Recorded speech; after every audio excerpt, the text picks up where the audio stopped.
going to start to Kitty's notice that's kind of my theme. No worries. Hello, everybody, and welcome Therapist Unhinged podcast. I am Taylor Moore, your host, LPC, here with another Taylor in the house. Hi. Welcome. So exciting. Yes. I know. I'm excited to have you. We also have Gypsy on the couch. I'm trying to Yes. see if you can see her from this angle. Yeah. And here she comes. Never mind. She's a tease. She's like, this is too much attention. Hello. Yes. I know. Come here. She's Hello, out kitty, to play kitty, because kitty. all my dogs are like hidden in the other room. But we are very excited to have Taylor on the podcast today and on the green couch. Taylor and I actually used to work together. Well, still kind of do, still in the same realm. But Yes. I know I messaged you because for some reason, I feel like I work with like a lot of dietitians.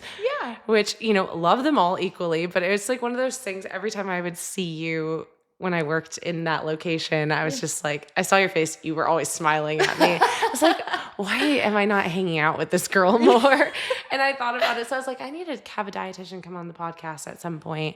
And so immediately your name, which is my name, popped into my No head. wonder you were like, Taylor. And then, of course, I'm wearing my Taylor sweatshirt today in honor of this Taylorhood today. So Taylorhood, I love the that. Taylorhood. Well, I was going to go ahead and obviously let you introduce yourself a little bit more, but that was kind of the connection and connectivity.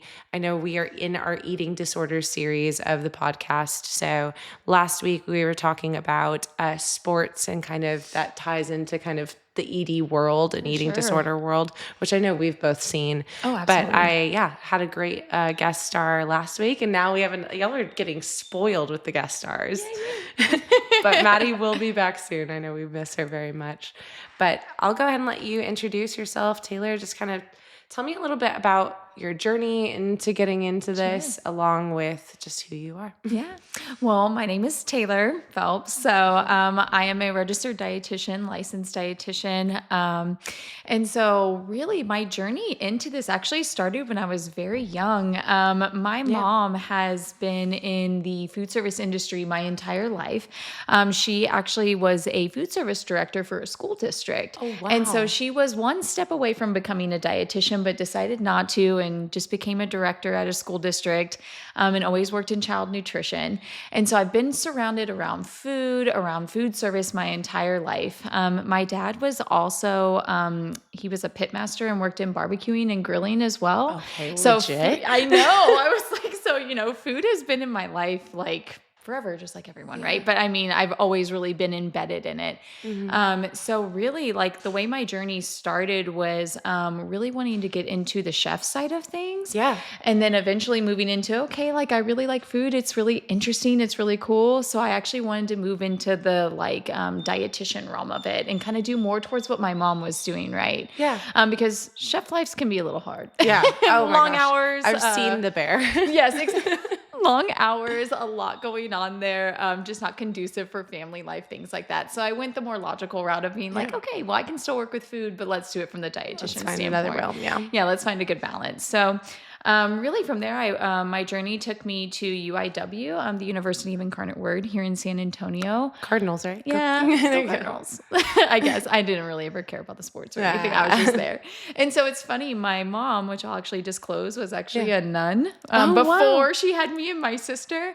So she taught at UIW. So she was the one that like kind of pushed me to go there. Full circle. Everything comes full circle. It's so funny. And so she actually like pushed me to go to UIW and get my nutrition degree from there, which was a great program. I met a lot of really amazing people who I'm still very much connected to now, and a lot of really awesome professors too. And so from there, I actually decided to get my master's and go to Texas Tech. But I did it online, so it was a lot easier to obtain. And then got my license to be a dietitian. So my whole journey, though, as being a dietitian has been a little bit of everywhere, which has been super cool. So especially in like the start of your career, I'm sure. Oh, for sure. So I actually got my license and then went and worked for Northeast ISD, and I was their menu planning dietitian. So I got to see like a whole different side of dietitian work, which was really cool. I got to work with a lot of kiddos, a lot of parents too, which is always fun. So Yeah, I'm sure you I could. was You're like, like, yeah. I was like not rolling my eyes. It's definitely a challenge, right? It's And so you absolutely. learn a lot of great skills from that. But it really helped me with moving into like the eating disorder realm and having to work with the kiddos Yeah. that like we work with now and working with the parents. So that was cool. And then knowing kind of like what school nutrition looks like and Yeah. being able to help them whenever they make their transitions back into the school and know what to eat and things like that. Yeah, you're definitely ahead of the curve kind of with that and For that sure. knowledgeability. Yeah. And then so I also worked for San Antonio Behavioral. So I worked for Okay. a behavioral health hospital. And I did get to see a whole other side of dietetics, especially with like low income, poverty, Yeah. a lot of homelessness. Those are a lot of the population that you're treating there. So really taking on like nutrition and honestly, there's a lot of disordered eating and eating disorder type behaviors in that population as well. So having to work with that population really gave me a wealth of knowledge to step into where I am now too. It was challenging. Yeah. Wow. Yeah. And I know that we've talked about that like this on the podcast of a lot of comorbidity comes with obviously eating disorders that we see, which is what you were reflecting on and kind of that higher acuity level Yeah. with San Antonio Behavioral Health too. Yes, definitely. Yes. You only get to see him like maybe once or twice. And in those 1 or 2 sessions, you have to really So pile it pivotal. on and be like, okay, this is what I need you to do. Or find them resources, right? Because a lot of homelessness, obviously, like I can't tell them, hey, like go out and get your fruits and vegetables and your lean proteins, right? So you're really having to work with what they can obtain and what they can do. I So. absolutely feel that because I feel like I've reflected on the fact that there's times where you see people and you get so solution focused where you're like, hey, I can't dive in too deep. Let me just try to do as much good as I can, with them while I have them. Yeah, for Or sure. sometimes it's even just harm reduction at that point, with some of Absolutely, those yeah. patients. But very cool. And Yeah. the fact that your parents, like, I'm craving barbecue right now. I know. So it was really cool. My dad, he had this big workshop because so they owned a whole other business, but the barbecue store in the mall in Corpus was like one of their main things. And so he had this 15 grill smoker that he used. And I just remember being a little kid and getting to go in there and smell all the different things. So now like being around barbecue and barbecue stores, it's so reminiscent and so Nostalgic. grounding. Yeah. Yes. And so nostalgic. And I will say I'm kind of a barbecue snob. Yeah. Just a little bit. Ooh, Right? okay. She's going to give us some, not referrals, but some shout outs to barbecue joints for us to try. 2M Smokehouse, Reese Bros. Go see them. They're amazing. Here we go. Yeah. I feel like Cooper's was one.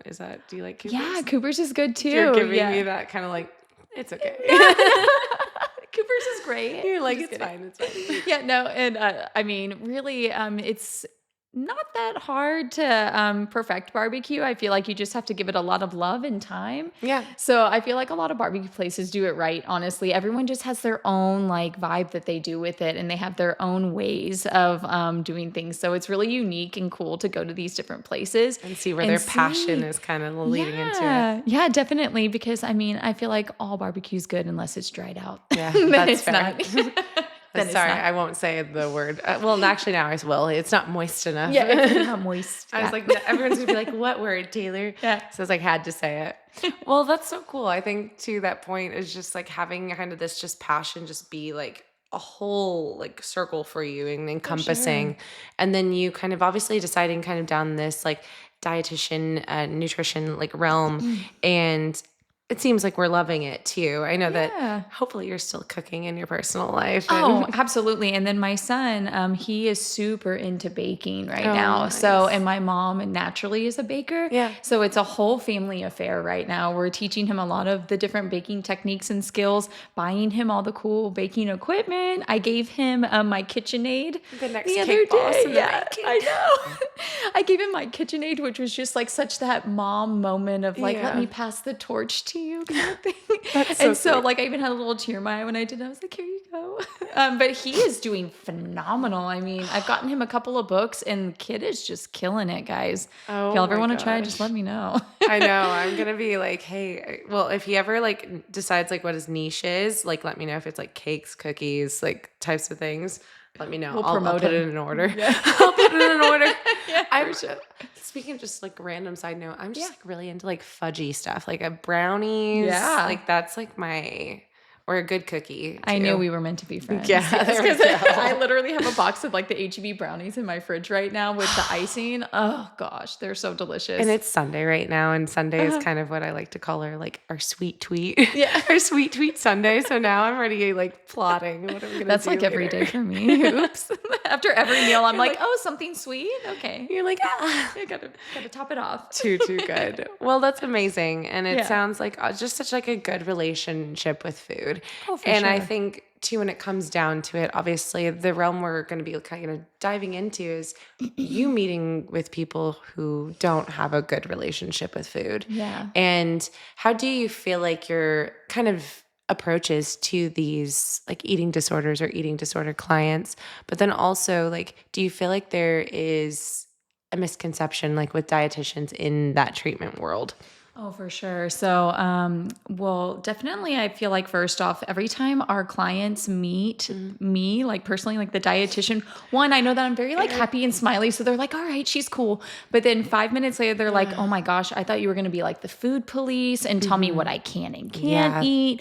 And that like you were going to sit there and tell me I have to do 3 meals, 3 snacks a day, eat them in this order, do this, do that. And I was like, oh man, like, no, like, let's calm down a little bit. Like, no, right? Because like, I mean, that's not even what it's about to begin with anyway. Yeah. It's about working with like our clients and their lifestyle, and what we need to do to make sure that they are obtaining at least enough intake and nourishment, but doing it in such a way that it does actually fit into their lifestyle. And so that can be really challenging with eating disorder patients, though, from a number of different ways. And I think one of them is because, like, whenever we have somebody who's anorexic and really wants to restrict, they might tell me, well, I only eat once a day, so it's fine, Taylor. Tell me how to get 1,800 calories in one meal. And I'm like, no. This is not intermittent fasting. No, we are not doing that. So we do have to work, a little bit with like changing some things up, and giving them some like new behavioral skills and whatnot, just skills in general. So it's really interesting. I feel like whenever I first got hired as an eating disorder dietitian, I had this really like fluffy approach. I was like, I'm going to come in there and I'm going to teach them about like food and how wonderful it is and how then there's you so meet 'em. much joy in cooking. And I remember like one of my first clients that I had, she looked at me and she was like, what the fuck? Like, literally was like, I hate food. You're telling me I should love food. And she You just were looked like- at me like, I mean, just deadpan face, just like, no, I'm not doing any of this. And you I were was like, oh. and I lost my fluff. Yes, and I was like, and my spark is gone. So No, but it I was mean, not, because I still no, remember no. walking into the halls and seeing her smiling and giggling. No, I think like the point you No. made is it is not one size fits all with these things. Absolutely, and you recognize that approach. And I think too, like, I will say just bubbly personalities, it doesn't always mesh well in these spaces, but No. And so I really learned that too. I learned how to really like taper myself back a little bit and meet the client where they are, or really try to mirror or match like what they're exhibiting to me. So if they're really quiet, I'm going to talk in a really quiet tone. oh yeah. Naturally, I'm very loud, so I have to really think when I'm doing Bring it that. in. Yeah. And I also make a lot of jokes. So like if they're not joking with me, I'm like, okay, very serious. And you're Don't like, say okay, anything no, about it. that Yeah, joke don't say didn't anything about it. land. Yeah, exactly. Pull it back. But then, typically they'll start like eventually telling jokes and I'm like, all right, cool. I can like lay We're them going all back out. in. Yeah, we're back in. So, no, my approach is just kind of like figuring out the client where they're at, what their needs are, and really just trying to match my energy to them and also provide them with like whatever additional support that they need from me. So, it's really, we do an assessment like at the beginning, right? Yeah. And we sit with the client, like That's most where the clinicians rapport do. building is kind of coming Yeah. into. There's a lot of rapport building in those sessions. And sometimes I take anywhere up to like an hour and a half just because, as y'all can tell, I'm quite a talker. So Oh, I love it. I'll sit there and I want to know about them as a person, right? Because I mean, this is a client that I'm, treating. I'm not just treating the eating disorder. I'm trying to help them as well. So I want to incorporate like anything I can into helping them get to where they're eating 3 meals, 3 snacks a day, nourishing their body what is the why? Why are we doing this? Like, why are we trying to have nourishment for ourselves? What are the things that like my client loves to do? So I can remind them like, hey, you told me in our assessment that you really love doing art and doing musical theater. So I want to get you back to a point where your brain is nourished enough that you can engage in those activities. Yeah, and reconnect. You got to build that rapport with them too. So they trust you too, because, your care is in their hands. So they got to be able to trust you. I completely agree. And I think to this point too, that, you made Taylor, like, it's always weird me saying my own name to someone else, but I know every time I'd say, I'd be like, hi, Taylor. And I'd be like, I have to call her Tay. So it's like, you're like, hey, Tay. Hey, Tay. No, I do agree, because I, even being in that realm and working in tandem with like dietitians as a therapist, I do know y'all were kind of that like quote unquote bad guy, because food was the enemy, which y'all like embodied food, and that like correlated. And I know that was that like preconceived notion about you guys. And I just remember being like the therapist and them being like, I just sat down with my dietitian. We talked about this. And I was like, hey, like, it's okay. Like, we're noticing like the pushback and everything. Yeah. So in a way, like, y'all did have to kind of put on these therapist hats too, along with your dietitian hats, to talk through these things. So it's going to kind of segue me into the next kind of talk. How is it working kind of in tandem with therapists in kind of that treatment world? Yeah, it's been really interesting. And I really enjoy working with the therapists, because they really help me like understand like the emotion, the skill set that's needed to be able to get these clients to. Well, you talked about like meeting them where they're at. Yeah, like meeting them where they're at, like having to do all those things, right? Knowing like the stage that they're in, right? Of where I can like push, or if I need to step back a little. And it's been really helpful working with the therapist too, in realizing that like sometimes whenever the clients aren't making progress, I used to take it pretty personal. Yeah. And I'd be like, oh my gosh, I'm not doing enough, like, or I'm not understanding what they need. And, the therapist would always remind me like, hey, sometimes people aren't just ready to change, and that's okay. And I'm getting the same kind of feedback from them. Yeah. So don't feel like it's you, because it's not. And so it's been really wonderful to have a therapist to be like my side therapist. To validate me and my experiences. Exactly. But really like working with the therapist, something that's really cool that I've learned from like working in this field is, like how much like teamwork it truly does take to get these clients like back to normalized eating patterns. And the food is never usually the problem, right? The food is just a segue for whatever emotions or feelings or trauma or whatever it is that they're experiencing that's coming up. And so that was one of the first things I learned, is that like the food is not the problem. Yeah, it's a kind of like a way of controlling like kind of the issue at hand. And exactly, a lot of the time it is like the symptom too. I always talked about sometimes like eating disorders is kind of the one that shows up, and it always is kind of like the symptom to the bigger problem that can be going on. Now, when it comes down to it, there's like obviously a lot of layers when it comes to eating disorders, but I think you talked about like that team aspect of just having and like collaborating with other people that really can help the patient. And I know the place like that we've worked at like is just embodies that holistic approach with psychiatrists, therapists, dietitians, PAs, everybody. I mean, like nurse practitioners, everyone's there. Days, like, and there's even a tutor, like a school tutor for the kids. Like, I mean, we have such a huge team of people that really like come together and make it happen for the patient to be able to feel supported in every aspect of their life. Every area you think they could need care for, we probably have a person at that place that would be able to help them through that moment and support them and give them their needs. Yeah. So. The PA is the patient advocate too. Just like one of my favorite people too. In the what was her name?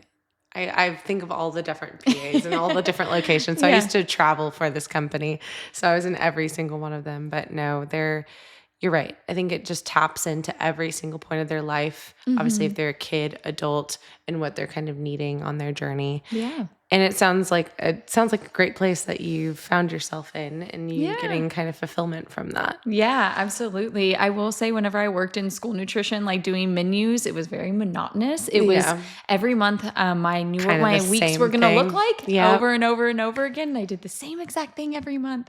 And it wasn't until summer where our schedule kind of changed a little bit. Yeah. But I tell you what, when I go to work every day now, I have no idea What's going to happen? It's None. like, it literally None. is. I have a plan, I have my Outlook calendar and I have a schedule going. Oh no, that thing gets moved around like And I all hope day. the therapist have told you it's okay if it does not go the way we planned. Yes, exactly. And that's one of the things I've learned too, and especially from my supervisor is like, hey, like it doesn't have to be perfect and it's not always going to go the way that you plan. So, and that's okay.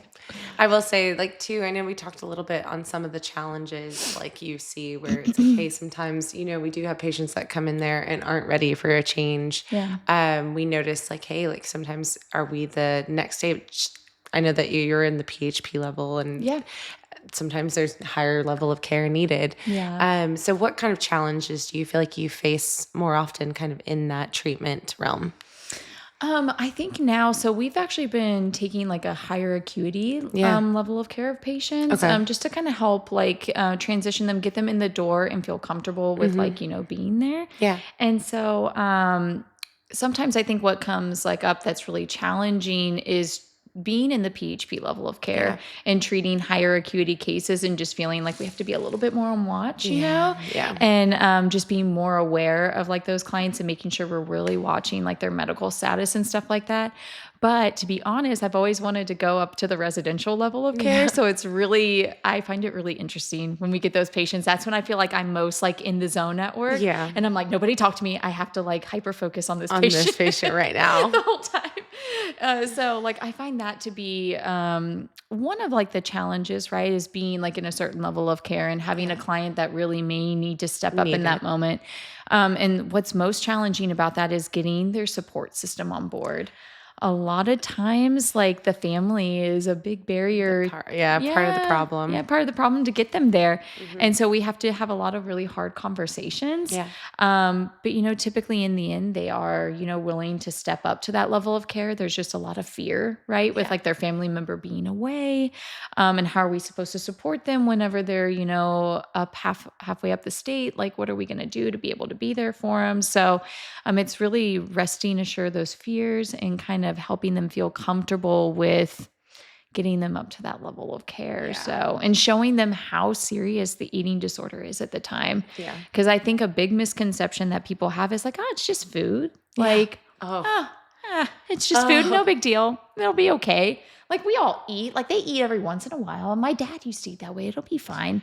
And I'm like, oh boy, things can turn very quickly, very, very quickly. We talked about this last episode about how a lot of the times there's generations that have gone through. Yes, you're probably right. You have lived your life eating like this way and it's been fine and it's worked out fine for you.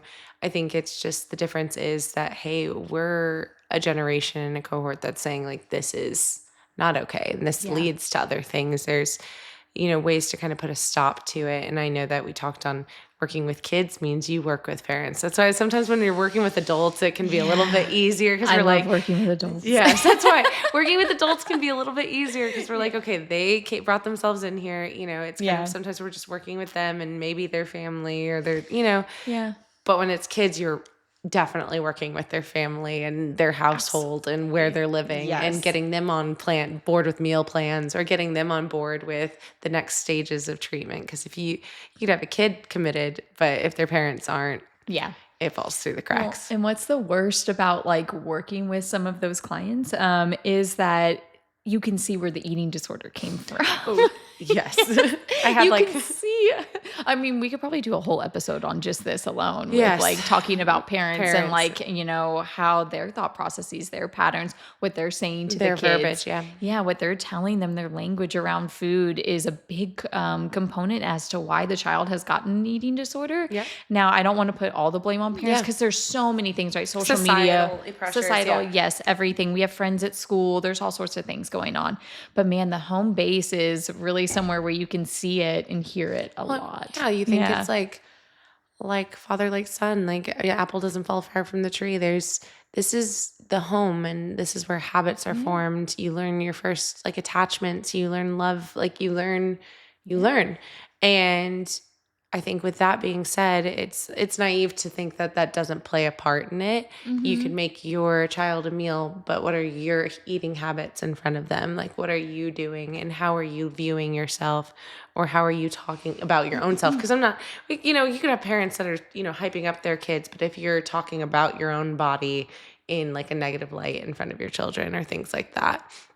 So those are just things like I've seen or heard, but I think diet culture also too, and not just entering into that in front of your children and explaining. We'll go into diet culture in a little bit. I was gonna say that's a whole episode that's a whole too. episode. That was a whole episode. I know. I'm just gonna bring you back because I was like, this is gonna be a 2-part series. yes, exactly. No, when it comes down to it, it really is. And I was talking about this last time too, that everything we're saying right now, we're kind of dabbling into like all of these for sure. topics, but that just shows you how much and how important it is. So we talked obviously with the space and how important it is to like collaborate with a team, which a lot of people who deal with eating disorders or just disorders in general don't necessarily have. So I think we're in a realm of like, we're kind of figuring out the whole problem and we're collaborating together and we're able to work for this patient in a way that a lot of people don't receive care. So I will say what's really interesting and something that I learned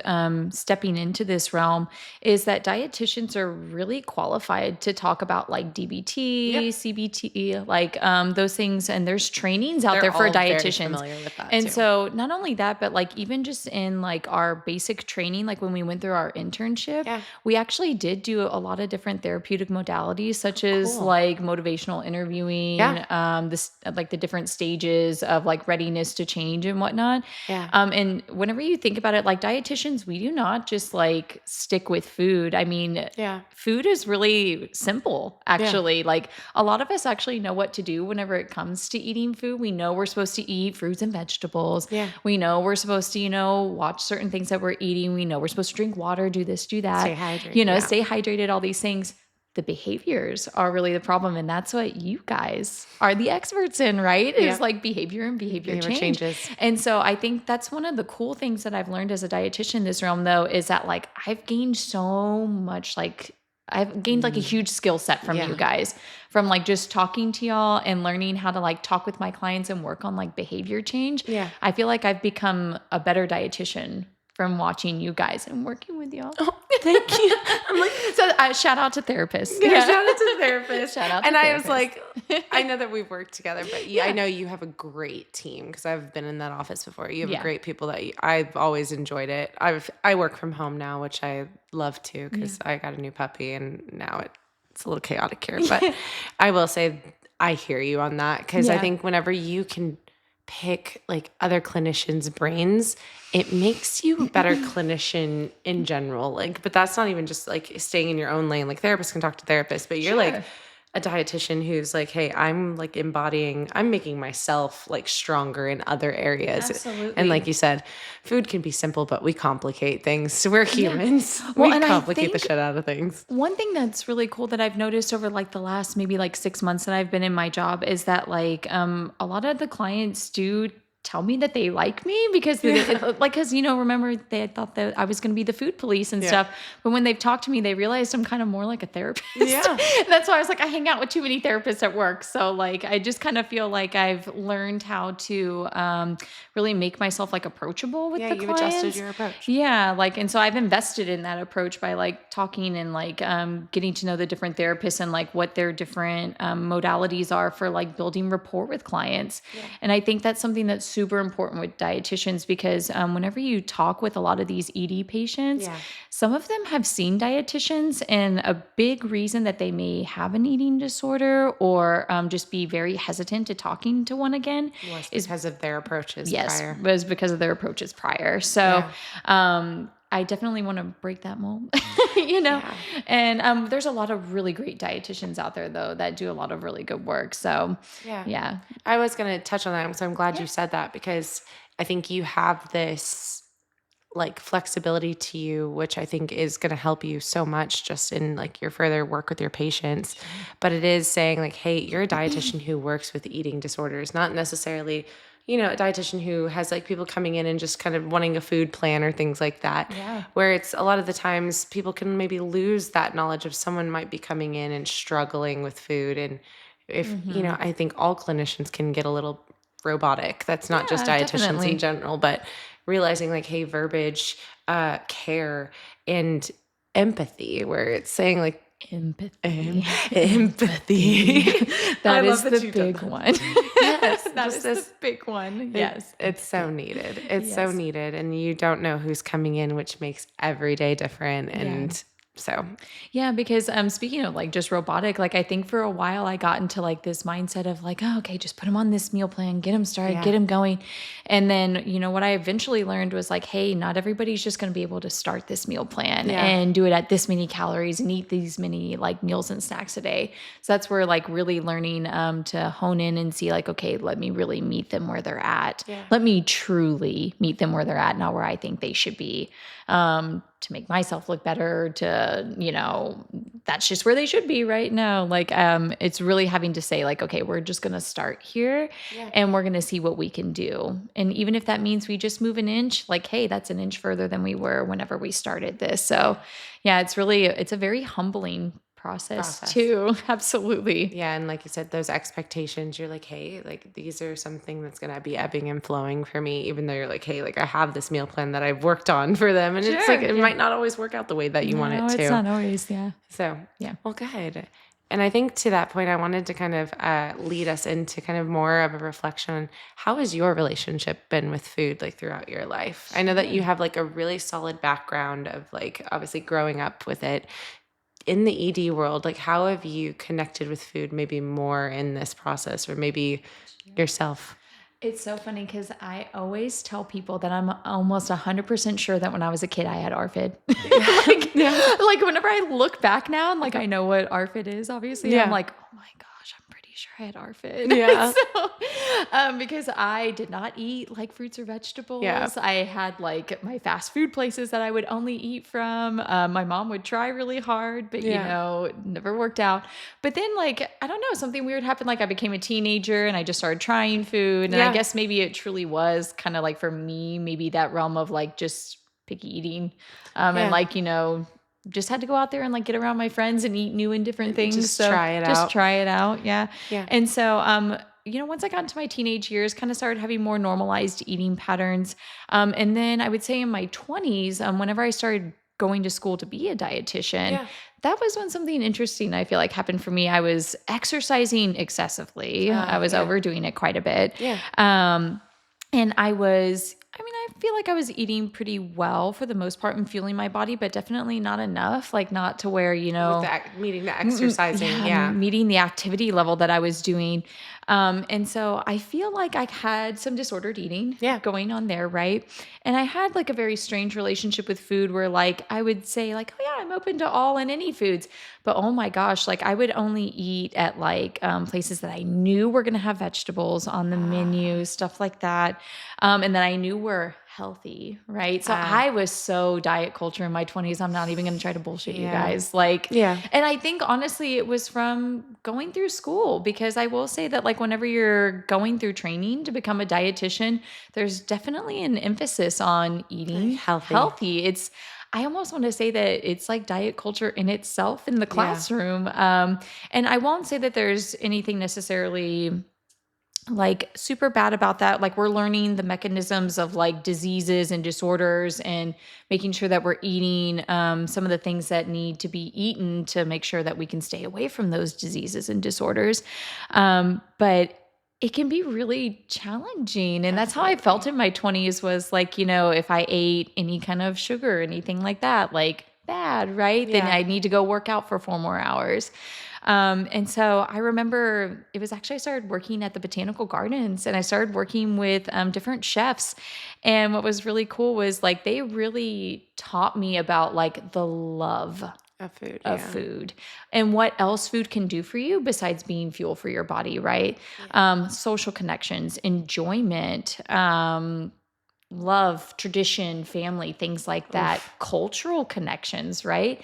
The one thing that all of us, we need as human beings is food. And So you can connection. go to any country around the world, and if you sit down at a table and you're willing to try their food, that is such a huge sign of respect. Yeah. And you've already won over the person cooking the food for you, or absolutely. the chef that's there in the restaurant, right? So I think that like It reconnected it you. reconnected me, yeah, and it made me kind of have this mindset of like, I want to work with eating disorders and teach people about this aspect of food, Yeah. right? And have them maybe, you know, not look at food so much as how I did, like, oh, it's just fuel, Yeah. or oh, it's good versus bad. Like, no, food is like something that connects all of us. Yeah. Yeah. And it's love and it's joy, but not everyone experiences that, right? So, Yeah. And I think too, it sounds like obviously like you had that like embodied in you from childhood, like it from your parents kind of, Sure. and then the statistical kind of range of that, you know, 13, Yes. 20s range where, Yes. you know, those things kind of came up, but also like you said in school, it maybe stripped away that love and connection with it and it became more like scientific, like, you know, scientifical, is that even a word? Scientifical. Scientifical. It became very scientific and methodical. There at you that go. point. Thank you. Thank you. It did. It became very, very like methodical. Yes. Of like I just combined the two. scientifical. It's a new word. Yeah, methodical. That's where it's definitely We're going. gonna add it to Webster. I like that don't you worry. knew that I was Oh, for sure. I knew where you were going. 2 days. We know. We yeah, do. we're just connected. So, but yeah, no, it's very methodical. And of course, like in that point in time too, you're talking about like trying to prevent disease. And what helps you do that? Mostly eating your fruits and vegetables, eating your lean proteins, things like that. And you're literally just learning from the textbook, and the textbook has no emotion attached to it, right? It doesn't give you like any of those like social connections, love, things like that. So it was really interesting going through that time period and then getting to have that experience being at the botanical gardens. Yeah. Guys, amazing. Like that's probably by far my favorite job I've ever had. Shout out botanical gardens. Shout out to the botanical gardens. No, that's beautiful. Yeah, no, it was really wonderful. And I mean, I could never trade that experience for anything because it really brought me to where I am now, especially with food.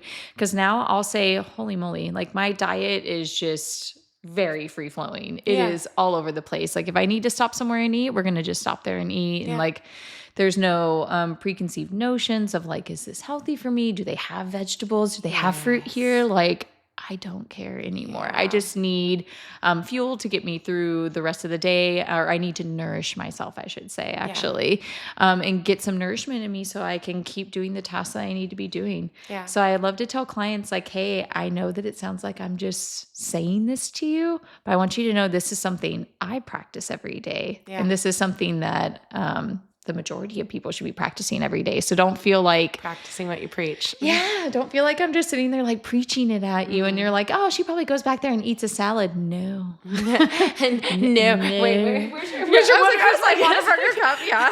She walked in with her Whataburger cup. I was like, perfect. I went and had Whataburger. And then the place that we work at, I mean, there's like Five Guys. There's different like fast food places all around us. And I'm like, let's just go there and eat. Like, I need something fast, right? And I need to nourish myself. So I think you brought up like a really good point too of obviously like the full circle moments that sometimes we go through, but then also things that lead us into like our work and our passions. Yeah. And I know that one of the very first episodes we did, but we do it because we get it.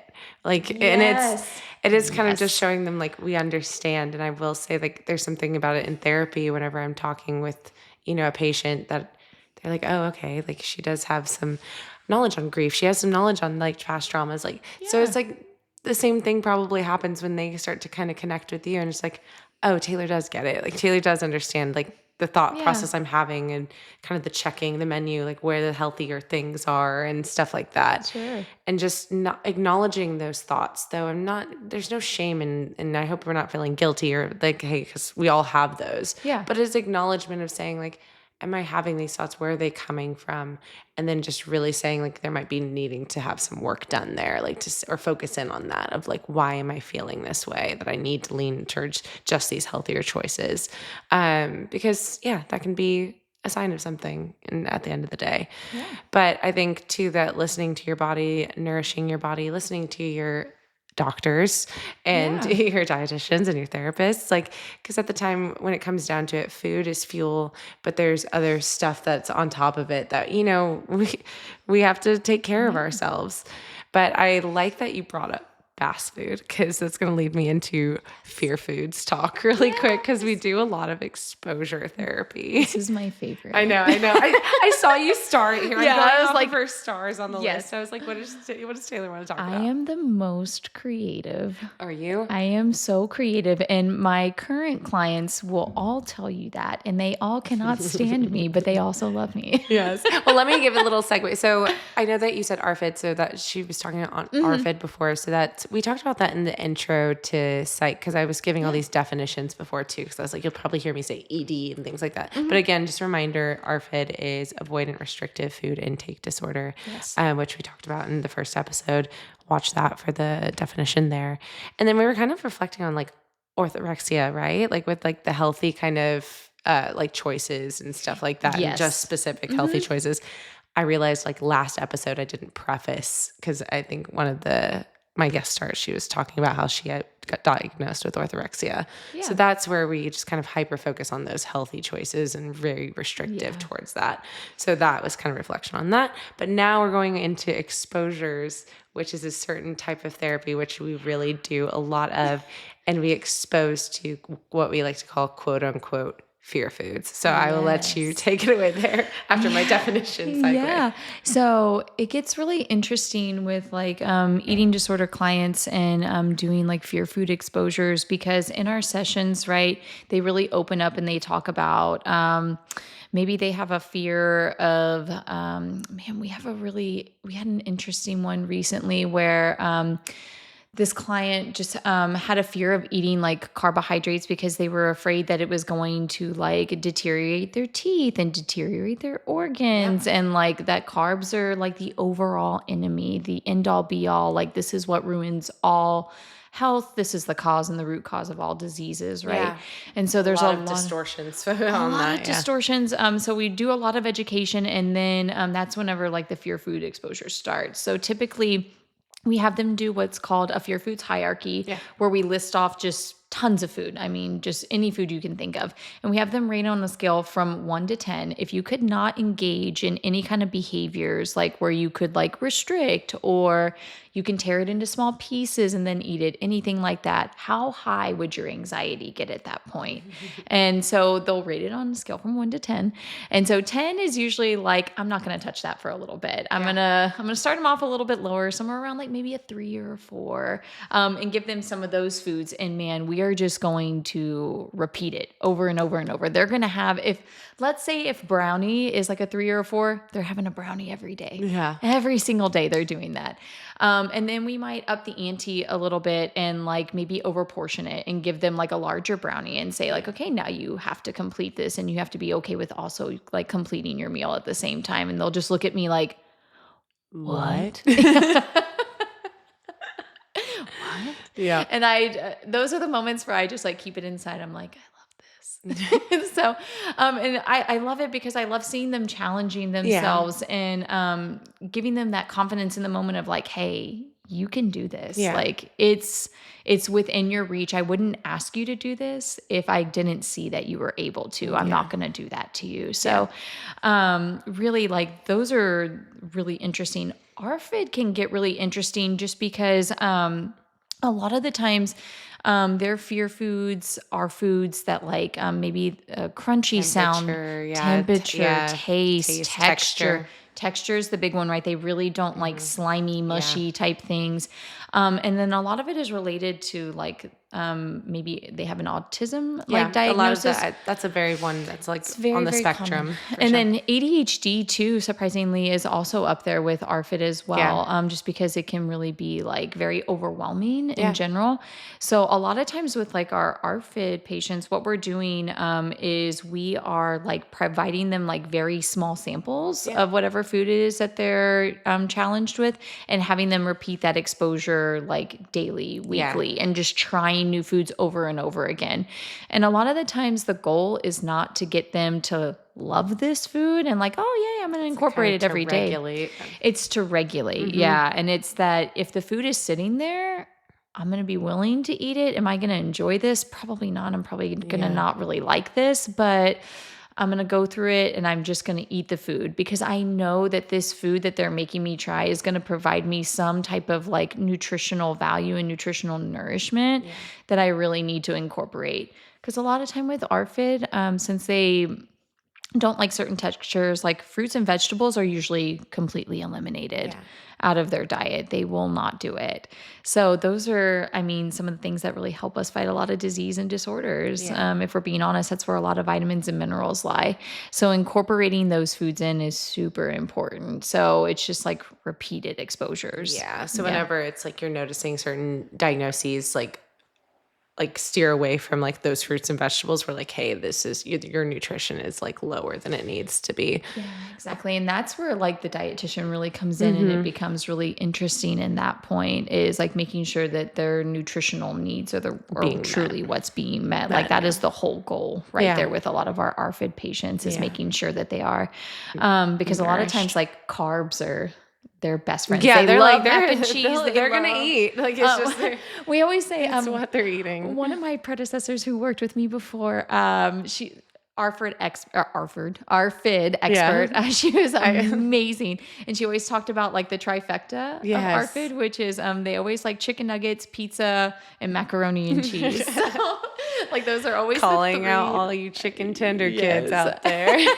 Or chicken nuggets. Yeah, one of those. Those are like the three things they will always eat. And so like it's always really funny because every time I get an ARFID client, they're always like, I'll eat chicken nuggets. And I'm like, nah, I already wrote it down. Trust me, I already know. I already know. Yeah. The ones that can get really interesting to do are with our binge clients, right? Yeah. Those are the ones where you can get really creative and have them like eating their binge meals and doing it in larger or smaller portions. So you work on like portioning exposures with them, having them doing the portions themselves. Oh, so cool, yeah, it can get really interesting with that. So I love working with like binge clients as well.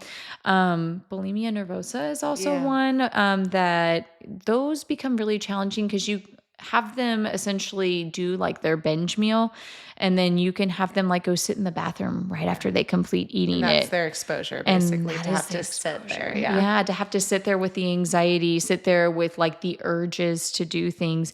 And so, I mean, exposures, they get pretty intense. Pretty intense, yeah. Yeah, and I like that we kind of went through because I know you don't know about my intro episode went through all of these like diagnoses and their definitions. So I was like, hopefully you watch that so you're equipped with this. But that just goes and taps into like what is their fear? Where do their urges lie? Is it to not eat certain things? Is it to intake food based on emotional need? Is it to purge? Is it to, is it to restrict? So the fear exposure feeds into, well, pun intended, feeds into those fears. So that's where it lies. And it is an interesting part of our job. It is a challenging part of our job. Definitely. Because that's a lot of the times where, you're going to get, you probably have gotten called a lot of names. Oh, for sure. A lot of names. And some probably that I didn't hear to my face. So. But, I was going to ask you, have you ever done any of like the choking or fear of vomiting? Oh, yes. Like clients? Yes. Those are the ones that are like of the fear of passing bowel movements. So it's like another one that I had. Yeah. Those are, I feel I say, personally, I see those in my older clients that I've seen. And it's really, really hard when it's adults and in those elderly states that I've noticed with choking and at least with that. But I'm curious to see what you think on those with the fear ones. Cause oh man, those, I truly really lean on the therapist a lot. Whenever it comes to like the choking, the vomiting, we have a really amazing staff member. It is kind of like a phobia more of the, is. And we have an amazing staff member who is like an OCD specialist. So she has a lot of great material on that stuff. So I'd always be like, hey, can you send it over to me so I can like read it, do some like, psychosocial education with them on this. And so it's just like those are hard, right? Because whenever, I remember one of my, friends telling me about a client that she had where fear of choking. Fear of being allergic into Yeah, fear of being allergic of things. Yeah, but this client specifically was afraid of choking. And so she eventually had to like have him sit down at the table, eat a whole meal without drinking any water. And you could just see like the panic on his face. And so it was really challenging. He got through the meal. Everything was fine. And then I think that was the meal though that really like snapped him into like, oh, I'll be okay. Like I don't need to like take sips of water every single time. So yeah, that was really a hard probably thing to do. But then I think you them realizing and sitting and realizing that you can do this in a safe space. Yes. Like I think that those safe spaces are very important going into any sort of exposure. I think that's the most important thing that I always remind the client of whenever they're about to do an exposure is like, hey, I want you to know this is a safe space. Yeah. And if you have to ask for help, that's what we're here for. Yeah, exactly. Like that's totally fine. And usually a lot of the times, like with the fear food exposures, I'm doing those one-on-one to start off first. And then we'll move into, okay, they feel comfortable enough to do it in the dining room with their peers. Then we move to how comfortable do you feel doing it at home by yourself at this point or with your support system? But like how do you feel about doing it like at home at that point? Yeah. So yeah, because that's where all the real work is. It's not at the center. It's not hanging out with me doing exposures. It's whenever they're not here with me anymore. So, and I think to that point too is it's saying like, hey, this is where it starts. And you mentioned, hey, we don't need to take sips of water, with every, bite that we take. But I think at the same time, like, yes, we've learned that, but it's so easy to fall back into patterns of behavior. So that's why you have to continue this on. But having these exposures is so important because it, helps us just realize like, hey, we're okay. We're able to do this. And then it's implemented later on. Obviously, different stages of treatment. You pass through like IOP, then outpatient, and then you're back at home and you're the one in charge. Yeah. And you're the one that's like, am I going to fall back into this? Which is why a lot of the times you see a lot of our ED patients, they move through their eating disorder, but it can't stop there because usually a lot of the times the underlying diagnoses are what's kind of led to it. So whether that's trauma, anxiety, OCD, I feel like autism. You're like creating the storm. And that's what like I wanted to say is like, yeah, the storm starts to rev up again. And then that's when the ED comes back. And you'll fall right back into those eating disorder behaviors. And it's continuing on. And I think that's one thing like you mentioned of saying it's at home. And you got to take this home with you. You got to practice this at home. Parents need to be on board with their kids. Well, and that's what everyone loves about the PHP level of care and being with us is they're with us for 10 hours a day and then they get to go home. Yeah. And they're like, oh, I love it because like, I'm here and like, I don't have to worry about any of my stressors. And then as they start to creep up to discharge is when we start to see them really kind of start falling back a little bit and saying, oh no, I'm getting really scared. And we're like, you got the skills, you got this, you can do this. And that's why we give them so many passes to like be off site and to practice. I feel like whenever I'm noticing them be like, hey, like I'm nervous to like discharge. I'm like, you're ready. Yeah, it's the ones that are like, I'm good, I got this. I'm like, that's you. Whenever they're like taking like, they're reflecting like, am I ready? I'm like, yeah, you're ready. Yeah, you're good. Ready. Yeah, you're good. The fact that you're asking me that, yes, you're good. Yes. You don't want to get out of here. Yeah. Well, no, I think that like obviously our treatment world is very special, and I think that we are lucky to just like be learning from other clinicians, but also just reflecting on that patients deserve this type of holistic care, even when it comes down to quote unquote just food. Like, and that's what I think. Like, I think ED is one of my favorite, obviously, disorders to talk about, but it's also why I got into the line of work. It's why you got into the line of work. Yeah. From the get-go, I've talked about its prevalence and its importance because it's one of those ones that I think generationally we've just shoved under the rug and, we're like, hey, not a big deal. It's just quote unquote food, Exactly. Yeah. And that's not the case. And so I'm glad that you obviously have been able to kind of just explore this topic with us today. I know that we're going to wrap up, but I do want to just ask you like a few more questions if you don't mind. Okay, cool. So I want to kind of get your ideas on kind of diet culture and how you feel like it impacts body image in what you've seen with your patients. I know you've reflected on your own personal story, but just kind of go into that and then. Man, so with diet culture, like I know that social media has been a great invention and also not such a great invention, right? I feel like everybody kind of talks about that.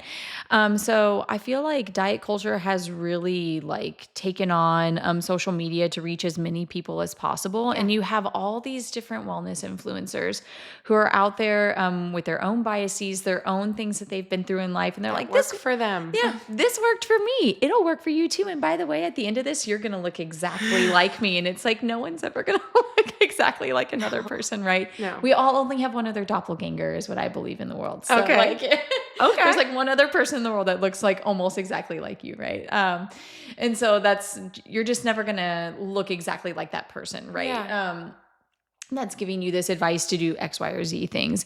And so with diet culture, I feel like they've really weaponized food and they really have made it the bully, the bad guy of like all things. Like if you're eating any sugar at all, then you're a bad person. You're going to gain weight. No one's going to like you and be attracted to you. Sugar-free on everything. When it happened to Oreos, everything. I almost lost my shit. I was like, what is happening?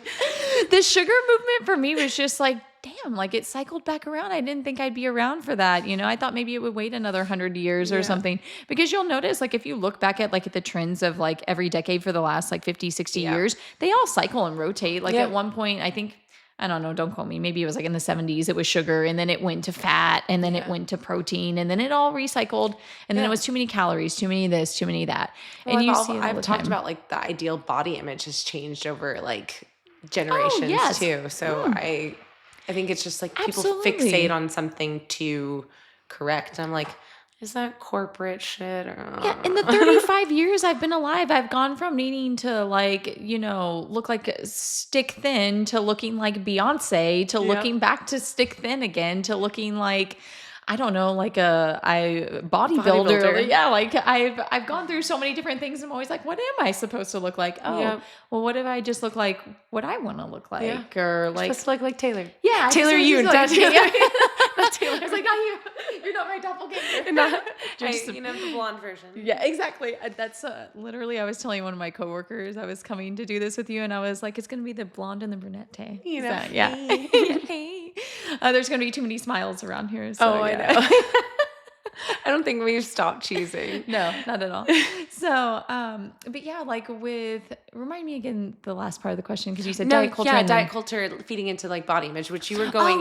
You kind of segued into it. Yeah. So, in particular with body image, right, is like we all want to look like our favorite celebrity or this person that we idolize on the internet because look what they did and now look how healthy they are. Yeah. But you know, at the end of the day, like those things don't always work individually for us. One of my favorite things to say to my clients is, we're going to tailor your meal plan. You're like, if y'all are watching this, you should have seen her hair toss. We're going to tailor your meal plan. And so one of my clients that I have right now, and she was like, you are just so punny. I love you. And I'm like, thanks. But anyhow, so, yeah, I mean, it's really like the way that diet culture has like really taken over things and weaponized food, to me is just done such a disservice for the entire society, right? Yeah. Because the one thing that we all need, like we talked about before, is food, right? Yeah. And so to demonize it and say that like if you have to stop at a gas station and get a Pop-Tart for a snack, that you're a bad person.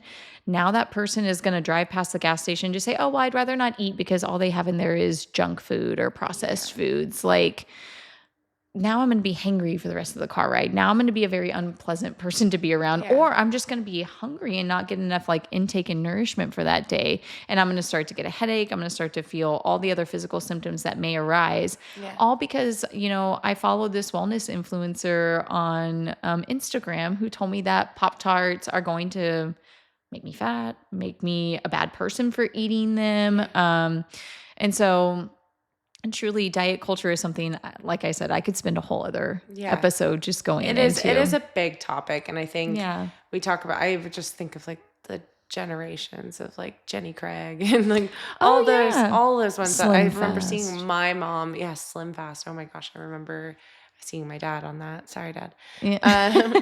My grandma would only let me drink half of one. Yeah. So it's just like, it's one of those things like, where you just see those things and then you're like, what does this mean to be on this? Like, and then you see your parents, like, and I am calling out my parents on this, but like my Yeah. mom was relatively thin, and like looking into these, these diet culture things.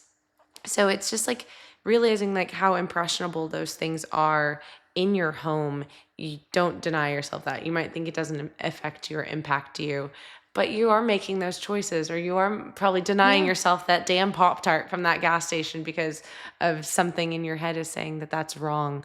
And obviously listening to your body is important, but at the same time, is it your body or is it your mind? And are those minds coming from distorted thoughts? Well, my So, favorite thing to talk to clients about is that, like with diet culture, you're never going to be enough. oh yeah. It doesn't matter. You could obtain like the absolute perfect physique, whatever perfect looks like, right? To that wellness influencer or to you, but it's never going to be enough. Yeah. There's always going to be a new trend that comes out, or like a new diet fad that you should be doing and trying, or another person who's going to just be, I don't know, they're going to have a bubble butt. And now you don't have that because this other person told you to have like a slim body or whatever, right? Yeah. So it's just never going to be enough. And it's, really up to you to find out what like health and wellness truly means to you, and to explore that journey on your own of like what you really want out of life. Yeah. Because I always tell people, like, do you really want to spend the majority of your time in your head thinking about how much better you could be looking, or how you could look a certain way, or what foods you should be eating? Don't you want to feel like you can eat something and just like be okay? Be okay with doing it. That's like a great place to kind of like wrap it up too with like, I think whenever you think on these things, if it's impacting your functionality, that's when that like disordered eating is beginning. Yeah. If it's impacting like your mood overall, your choices, you're revolving like kind of your life like around these thoughts, and like you said, it's gonna make if you're making yourself hangry like intentionally every day, like what life are we living too? And I think reconnecting with food and recognizing there is love in it, and there's, passion in it, in the way that you fuel yourself for whatever you do in your life. Mm-hmm. That's kind of the goal, I think, at the end of the day, because I know it looks different for every human being, man, woman, child, parent, everyone here. So I think at that end of the day, just recognizing that it's your journey. And if you want to start, connect with a dietitian. Yes. Connect with a dietitian. Well, the last thing I'll say about that, like with diet culture and wellness culture, is like the only people that benefit from it are the people that are leading these talks, right? Are the people selling you these supplements. They're getting your money, they're getting your time and your energy, and you're not really reaping any of the benefits from it. Yeah. And you're losing out on money. And so, or well, not losing out on money, but they're taking your money. Yeah, basically. They're taking your money, right? Yeah. And so, and you're not seeing any benefits of it. So, because it is kind of one of those like quick things. Oh, yeah, like it's like a quick fix. Yeah. And it's at the end of the day, like it's not gonna resolve that thing, like you said, that itch to be enough. Yeah. And because that's a lot deeper rooted. Yeah, absolutely, for sure. Taylor, we didn't even get through. I was like, we didn't even get through. No, I'm so proud of us though. But I was like, I told her, she's like, how long are your episodes? I was like, about an hour. I was like, we're already at that mark. Yeah. But you know what? What that means is we're bringing you back. So perfect. We'll make it another round, and we'll probably, because like I said, this disorder series, we're wrapping up with it with at least eating disorders. But we can probably just move into and segue into it. Just like, hey, we'll find another kind of niche to talk about with nutrition and things like that. I honestly think too, we dabbled into kind of the fitness world and stuff like that. So I think I would love to bring into kind of the nutrition aspects of just like the fitness world, because Maddie needs to come back in here. Her and I both teach spin classes. Okay, so I think we'd love to have you, because we get asked so many times, what do you guys eat? And I was like, oh, whoa. That's my favorite thing as a dietitian, is everyone's like, oh, well, you must eat so well. I'm like, girl, I ate a cheeseburger on the way here, and there's nothing wrong with eating a cheeseburger. There's nothing bad about it whatsoever. Yeah. But I'm just like... I was like, I'm pretty sure I'm making burgers tonight. Yeah, exactly. And whenever I love breaking that down with clients into like its simplest form, like what is a cheeseburger? So you have 2 buns, it's carbohydrates. You have a piece of meat, that's your protein. Cheese on there, that's your fat. Like, right? You put some veggies on there. lettuce, Perfect. tomato. Yeah, full meal. So who would have thought? I like a full-blown meal and my sweet potato fries because that's also what I Yes, got. yes. Oh, and I throw avocado and sometimes an egg and sometimes bacon. Keep going. That sounds really good. And ketchup. And I'm staying for And Taylor's now dinner. Taylor's staying for dinner. Well, you guys, thank y'all for joining. And Taylor, thank you Thank so you. much for coming. That was Yes. honestly just fun to get to talk with you more. Like I said, I saw her smile and I was like, There she it needs to be on my podcast. So I appreciate you for being here and showing up. Yes. And we'll talk again soon. Yes, definitely. Bye, guys. Bye.